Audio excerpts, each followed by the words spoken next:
Nasagip ng mga otoridad ang 34 na kabataan kabilang ang ilang katutubo mula sa isang pabrika ng plastic sa Davao City.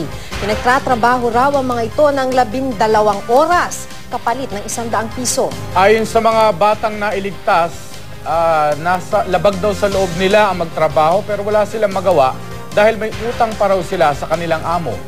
Makibalita tayo kay Helen Quinianola ng GMA Davao. Sinalakay ng mga tauhan ng Interagency Council Against Human Trafficking ang pabrika ng plastic na ito sa Barangay Baliok sa Davao City.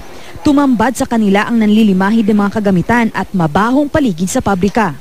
Nagkalat sa lugar ang mga sakong nire-recycle para gawing plastic pellets. Dinatnan doon ang mga trabahador ng factory na pawang mga lumad. Karamihan sa kanila, mga menor de edad.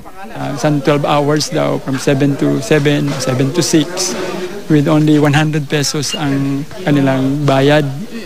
Ayon sa mga otoridad, kadalasang nakapaa at walang ibang sapin sa kamay at mukha ang mga bata kapag nagtatrabaho sa plastic factory.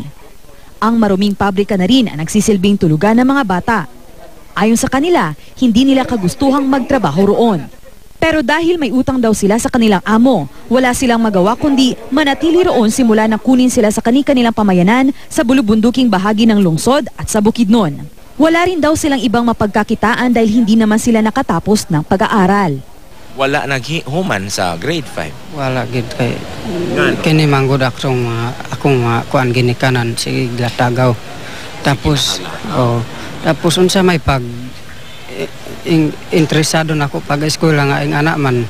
Ayon sa DOLE, bagsak ang naturang pabrika sa safety at sanitary standards. Walay PPE, walay personal protective equipment, ang ilahang mga waste disposal, ang facilities, tuluganan nila, then for housekeeping, halos tanan sa standards.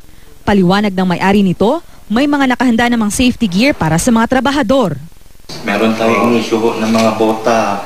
Pero halos ang bota na yun. Ang bota lang lang ata, sir, yung manager mo lang, sir. Hindi, meron po yung mga bota lahat. Kahit tanungin nyo pa, ni-issue ko yan sa kanila. About ang mask nila, sir? Ay, meron din ako in-issue, pero sila ang may ayaw gumamit. Inaresto na ang may-ari ng kumpanya. Pinag-aaralan na rin ang mga kasong isasampa laban sa kanya. Ayon naman sa mga tribal leaders sa lungsod, mas paiigtingin nila ang pakikipag-usap sa mga magulang na huwag hayaang magtrabaho ang mga menor de edad na anak.